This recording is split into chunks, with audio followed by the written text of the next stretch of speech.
오늘의 헤드라인입니다. 어제 하루 코로나19 국내 확진 환자가 110명이 추가돼 국내 누적 환자가 7,979명으로 집계됐습니다. 전체 사망자는 67명으로 늘었습니다. 이탈리아에서 어제 하루 코로나19로 인한 사망자가 280여 명 발생해 누적 사망자가 1,000명을 넘었습니다. 스페인은 확진자가 나흘 새 5배 이상 급증했고 프랑스는 전국 학교에 무기한 휴교 조치가 내려졌습니다. 세계보건기구의 코로나19 팬데믹 선언으로 뉴욕 다우지수가 10% 대폭락해 1987년 블랙 먼데이 이후 가장 큰 낙폭을 보였습니다.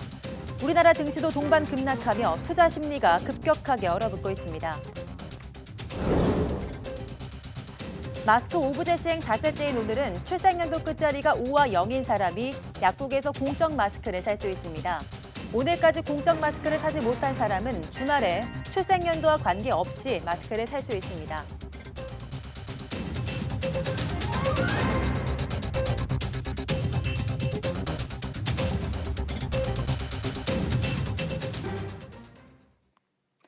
여러분 안녕하십니까? 3월 13일 사이언스 투데이입니다. 어제 하루 코로나19 감염 환자가 110명 늘었고 사망자도 1명 추가됐습니다. 중앙방역대책본부는 오늘 0시 기준 국내 확진자는 모두 7,979명, 사망자는 67명이라고 밝혔습니다. 특히 세종에서만 17명이 늘었는데 정부 세종청사 해양수산부에서 확진자가 속출한 영향으로 보입니다. 서울은 13명이 추가돼 누적 225명이 됐고 경기도 7명이 늘었습니다. 대구는 61명이 늘어 누적 환자가 5,928명이 됐고 경북 지역은 4명이 추가 발생했습니다. 인천과 대전, 울산은 2명씩, 부산과 충남은 1명씩 추가 확진을 받았습니다. 격리가 해제된 환자는 177명이 늘어서 모두 510명으로 집계됐습니다. 마스크 오브제 시행 닷새째이자 금요일인 오늘은 출생연도 끝자리가 5와 0인 사람이 약국에서 신분증을 보여주고 공적 마스크 2장을 살 수 있습니다. 공적 마스크 한 장당 가격은 1,500원으로 약국의 중복 구매 확인 시스템에 구매 이력이 입력되면 주중엔 더 살 수 없습니다. 오늘까지 공적 마스크를 사지 못하는 사람은 주말인 내일과 모레 출생연도와 관계없이 마스크를 살 수 있습니다. 함께 사는 가족이 2010년 이후 출생자거나 1940년 이전 출생 노인이라면 마스크를 대신 살 때 다른 가족이 본인 신분증과 주민등록등본을 제시해야 합니다. 식품의약품안전처는 공적 마스크 대리구매 때 필요한 주민등록등본을 종이 형태가 아닌 앱에 내려받은 전자증명서로도 대신할 수 있다고 밝혔습니다. 전자증명서는 모바일에 설치한 정부 24 앱에서 발급 신청한 뒤 전자문서 지갑으로 받으면 됩니다. 서울 구로구 콜센터 11층에서 발생한 집단 감염이 다른 층으로도 번지고 있습니다. 다른 층에서 일하던 콜센터 직원 20명이 첫 의심 증상자가 나온 뒤 영등포구로 근무지를 옮겨서 근무를 이어간 것으로 확인된 건데요. 근무지를 옮긴 직원들은 격리와 검사를 요구했지만 회사 측은 아무런 조치를 취하지 않았습니다. 김지환 기자입니다. 구로구 콜센터에 있던 직원 20명이 영등포 센터로 이동한 건 지난 5일입니다. 7층에서 일하던 숙박업체 콜센터의 직원들이었습니다. 11층 콜센터에서 처음 확진자가 나온 건 지난 8일. 이 직원의 의심 증상은 4일부터 나타났고 추가 확진된 직원들 가운데 지난달 말부터 증상을 보인 사람도 있었습니다. 의심 증상자가 이미 여러 명 나온 시점에 같은 건물에서 일하던 직원들이 갑자기 센터를 옮긴 겁니다. 특히 11층 콜센터와 엘리베이터를 같이 쓴 홀수층 근무자들이라 상대적으로 감염 가능성도 높았던 상황. 회사 측은 단순히 코로나19에 대한 선제 대응이었다고 해명합니다. 저희 이원화 체제를 준비한 거였어요. 혹시 이렇게 코로나가 건물에 발생을 할까봐 센터 운영에 차질이 발생하니까요. 그래서 선제적으로 마련을 하려는 게 목적이었죠. 문제는 하루 만에 돌아간 한 명을 제외한 나머지 직원들이 집단 감염 사태가 불거지고도 사흘 동안 정상 근무를 했다는 점입니다. 불과 며칠 전까지 일하던 곳에서 전해진 집단 감염 소식에 불안해진 직원들은 자가격리와 코로나19 검사를 요청했지만 회사 측이 다른 측에서 근무했다는 이유로 거부했다는 주장도 나왔습니다. 뒤늦게 근무지 이동 사실을 한 영등포구청이 조사를 진행한 후에야 직원들은 자택격리될 수 있었습니다. 영등포구는 옮겨온 직원들이 쓰던 3층 일부 공간을 폐쇄했습니다. 일단 재택근무를 좀 해달라고 일단 권유를 했고 그대로 지금 한 것 같아요. 검사했는데 음성 나왔어요. 업체 측은 보건소에 문의하고 조치를 기다리던 상태였다며 현재 코로나19 검사가 진행 중이라고 밝혔습니다. YTN 김지환입니다. 서울 구로콜센터 확진자 2명이 제주도에 다녀간 사실이 확인되면서 제주에도 확산 우려가 커지고 있습니다. 이들이 다녀간 제주 면세점은 18년 만에 임시 휴점에 들어갔고 접촉자 30여 명은 격리 조치됐습니다. 보도에 유종민 기자입니다. 공항 내 내국인 면세점이 굳게 닫혔습니다. 휴점 안내문이 붙어 있고 이용객들의 발길이 끊겼습니다. 문 너머로 보이는 매장 안은 불이 꺼진 채 을씨년스럽습니다. 서울 구로 콜센터 확진자가 면세점을 이용한 사실이 알려져 임시 휴점에 들어간 것입니다. 면세점 측은 선제적 조치 차원에서 방역하고 24시간 이후에 다시 문을 열 예정입니다. 지난 18년간 태풍이나 폭설 때도 오늘처럼 안전 휴업을 결정한 적은 없었습니다. 근데 이번의 경우에는 고객들의 안전과 직원들의 안전이 우선시된 판단이었고, 지난 7일과 8일 확진자 2명이 다녀간 이용시설도 일부 폐쇄됐습니다. 각자 여행에 나선 이들은 버스와 렌터카를 이용해 숙소를 포함해 해안가와 유채밭 등 관광지, 편의점 등 10곳 이상을 다녀갔습니다. 이들이 접촉한 30여 명은 자가 격리됐습니다. 동선이 추가 확인되면 격리자는 더 늘어날 수 있습니다. 이 확진자는 제주 여행 전에 직장에서 다른 감염자와 접촉했을 가능성이 높은 것으로 보고 제주에서 방문한 곳에 대한 임시 폐쇄, 방역 소독, 그리고 접촉자에 대한 자가격리 조치를 시행하고 있습니다. 네 번째 확진자 이후 잠잠하던 제주도, 지역사회 전파 차단을 위해 방역 강화와 함께 사회적 거리두기 등을 호소하고 있지만 확진자의 잇따른 방문이 확인되면서 확산 우려가 커지고 있습니다. YTN 유종민입니다. 정부는 서울 구로콜센터 집단 감염을 계기로 노래방과 PC방, 스포츠센터 등 고위험 사업장을 집중 관리하기로 했습니다. 이들 사업장은 책임자를 지정해 감염 예방 관리를 강화해야 하며 현장 점검도 실시됩니다. 한영규 기자입니다. 집중관리 대상 사업장은 밀폐된 공간에 사람들이 밀집돼 있어 침방울이나 접촉을 통한 코로나19 감염 위험이 높은 시설들입니다. 콜센터, 노래방, PC방, 스포츠센터, 종교시설, 클럽, 학원 등이 대상입니다. 이들 사업장은 팀장급 이상으로 책임자를 지정해 감염 관리 체계를 구축해야 합니다. 직원들에 대해 매일 2차례 발열이나 호흡기 증상이 있는지 확인하고 증상이 있는 직원은 출근하지 않도록 해야 합니다. 이용자나 방문객이 사업장에 들어올 때는 체온을 확인하도록 했습니다. 이러한 집중관리 대상 사업장은 주기적인 환기와 소독, 종사자와 이용자에 대해 발열 체크, 밀집도를 떨어뜨리는 환경 개선 등 조치를 실시하여야 합니다. 사업장 내에 손 세정제 등을 두고 사람의 손이 자주 닿는 곳은 소독하도록 했습니다. 의심 증상이 보이는 경우에는 즉시 대응할 수 있도록 보건소나 의료기관과 비상 연락 체계를 갖추도록 했습니다. 사업장 내에서 사회적 거리 두기를 실천해 직원의 좌석은 가급적 1m 이상 간격을 두도록 했습니다.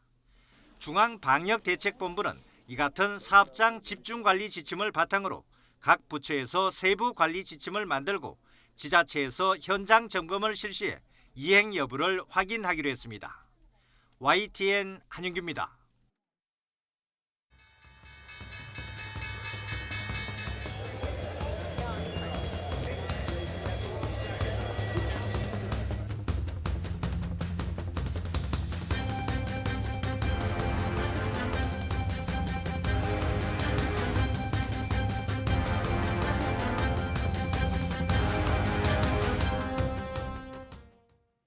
코로나19 확산에 따른 경기 둔화 우려로 뉴욕 증시와 유럽 증시가 대폭락했습니다. 뉴욕 증시의 다우지수는 1987년 블랙 먼데이 이후 최악의 하락세를 기록했습니다. 김원배 기자입니다. 뉴욕 증시의 다우지수는 2352.60포인트, 10% 떨어진 21,200.62에서 거래를 마감했습니다.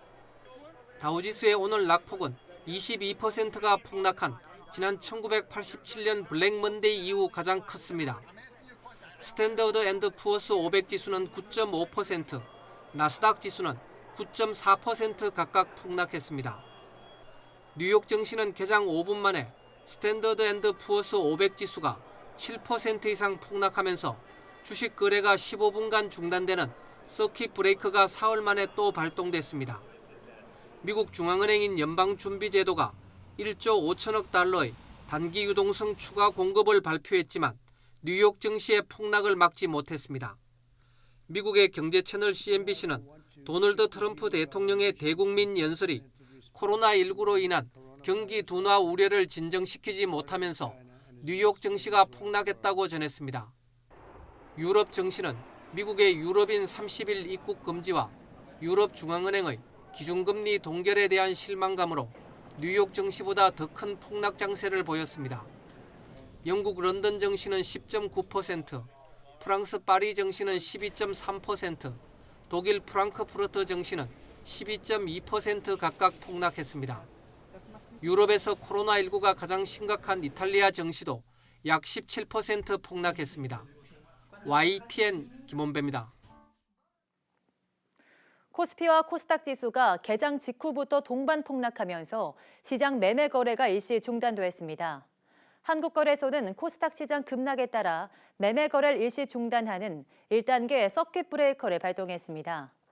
이는 코스닥 지수가 전일 종가 대비 8% 이상 하락한 상태가 1분간 지속해 발동한 것으로 이후 20분 동안 코스닥 시장의 매매 거래가 중단됐습니다. 코스닥 시장에서 서킷 브레이커가 발동된 것은 글로벌 경기 침체 우려와 북한 리스크가 부각됐던 지난 2016년 2월 12일 이후 4년 1개월 만입니다. 또 코스닥 150 지수와 코스닥 150 선물이 급락하면서 사이드카도 추가로 발동됐고 프로그램 매매는 5분간 정지됐습니다. 세계보건기구는 코로나19에 대해 세계적 대유행 팬데믹 선언을 했습니다. 코로나19로 인한 WHO의 팬데믹 선언은 역대 세 번째이며 2009년 신종플루 이후 11년 만인데요. 팬데믹 선언으로 무엇이 달라지는지 김진두 기자가 보도합니다. 1948년 세계보건기구 WHO 설립 이후 전염병 세계적 대유행, 팬데믹이 선언된 것은 두 번뿐이었습니다. 약 80만 명이 사망한 것으로 알려진 1968년의 홍콩 독감, 전 세계 163만 명이 감염되고 19,000여 명이 숨진 2009년의 신종플루, 인플루엔자 A입니다. 코로나19는 역대 세 번째이자 11년 만에 세계적 대유행 전염병입니다. 특히 사스 메르스와 같은 코로나 바이러스 종류로는 첫 팬데믹으로 기록됐습니다. 바이러스마다 육상에 비유하자면 단거리 주자 또는 이제 장거리 주자에 특화된 그런 팩터가 있다라고 하면 사스나 메르스 같은 경우에는 장거리 주자에 의해 가지고 광범위하게 전파시키는 이제 그런 능력은 조금 부족했다. WHO의 팬데믹 판단 기준은 강력한 전염성과 사람 간 전염, 그리고 전염병이 2개 대륙 이상에서 발생할 것 등입니다. 해당 질병이 얼마나 심각한지보다는 얼마나 광범위하게 퍼졌는지가 최우선 고려 대상이라는 얘기입니다. WHO의 팬데믹 대응 계획을 보면 국가 차원의 의료 역량을 총동원해 국민에게 보호장비와 항바이러스 등의 의약품을 보급해야 된다고 돼 있습니다.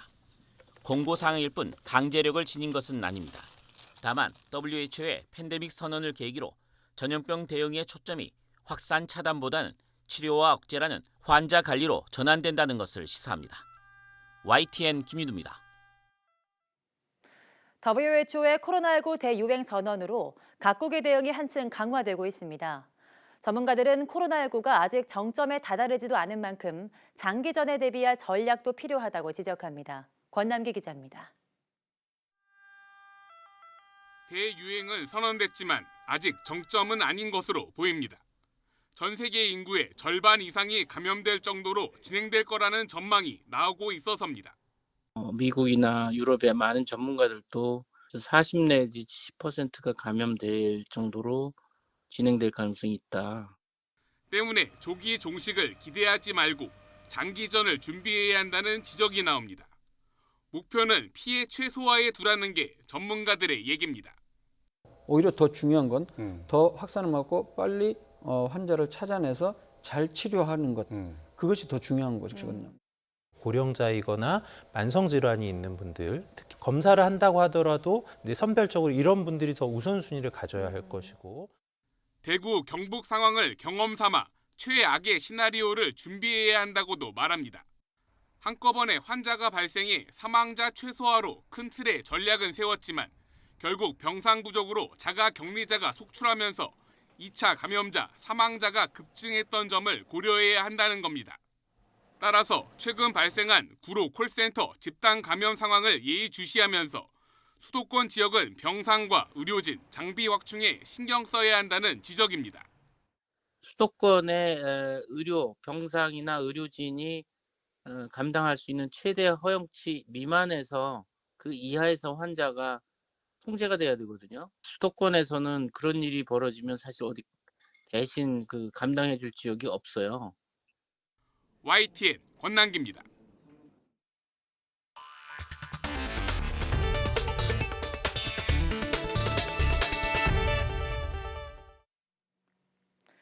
유럽에서 코로나19가 가장 심각한 이탈리아에서 누적 사망자가 1,000명을 넘어섰습니다.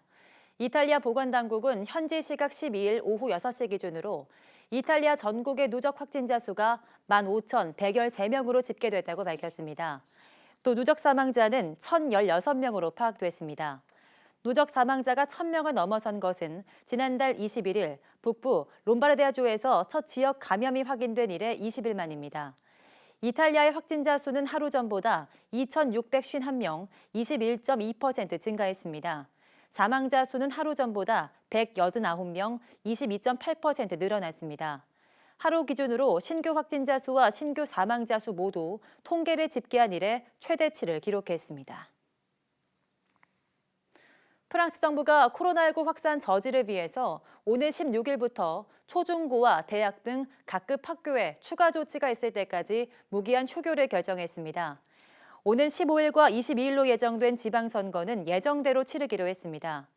에마뉘엘 마크롱 프랑스 대통령은 현지 시각 12일 코로나19 관련 대국민 특별 담화를 통해 이같이 밝혔습니다. 코로나19 확산을 계기로 트럼프 대통령과 미국 과학계가 정면 충돌하고 있습니다. 트럼프 대통령이 11월 대선 전에 코로나19 백신 개발을 마치라고 독촉한 것이 직접적인 계기가 됐지만 트럼프 행정부의 해묵은 과학 경시 풍조가 바탕에 깔려 있다는 분석입니다. 이성규 기자입니다. 코로나19 대응 방안 논의를 위해 트럼프 대통령과 제약기업 CEO가 만난 자리입니다. 이 자리에 배석한 미 국립 알레르기 전염병 연구소장은 백신 개발에 최소 18개월이 걸린다고 말했습니다. 인체 임상시험을 거쳐 안정성과 효능을 검증하려면 최소한의 기간이 필요하다는 겁니다. So he's asking the question, when is it going to be deployable? And that is going to be at the earliest a year to a year and a half, no matter how fast you go. 그러나 트럼프 대통령은 전문가의 의견을 무시하고 11월 대선 전에 백신 개발을 마치라고 강하게 요구한 것으로 알려졌습니다. 이런 사실이 공개되자 미 과학계가 발칵 뒤집혔습니다. 세계적인 과학저널 사이언스의 편집장은 트럼프 대통령은 과학이 할 수 없는 것을 요구하고 있다며 과학계를 존중하는 방법부터 배우라고 비판했습니다.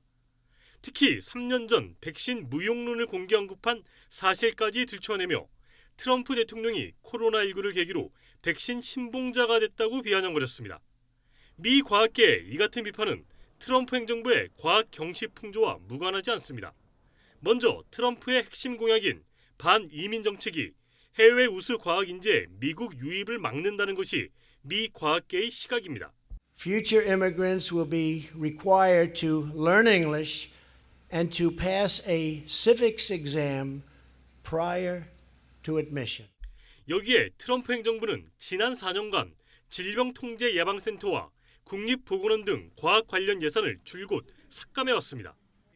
역대 대통령들이 해왔던 미국 출신 노벨상 수상자의 백악관 초청 행사를 생략한 것도 미 과학계의 감정을 건드렸습니다. 결국 코로나19를 막지 못하면 재선거도에 부담이 될 수밖에 없는 트럼프 대통령의 입장에선 미 과학계의 신뢰도 다시 얻어야 하는 이중의 악재를 안게 됐습니다. YTN 사이언스 이성규입니다.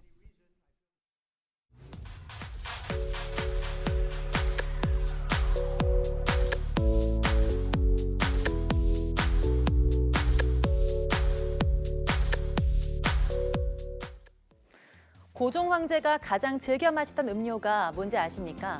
향긋한 향을 자랑하는 이 음료는 현대인들에겐 꼭 필요한 존재가 됐는데요. 아마 눈치채신 분들도 있으실 겁니다. 오늘 오후 사이언스 투데이 궁금한 S에서는 이 음료에 대해서 알아보겠습니다. 오후도 많은 시청 바랍니다. 함께해 주신 여러분 고맙습니다.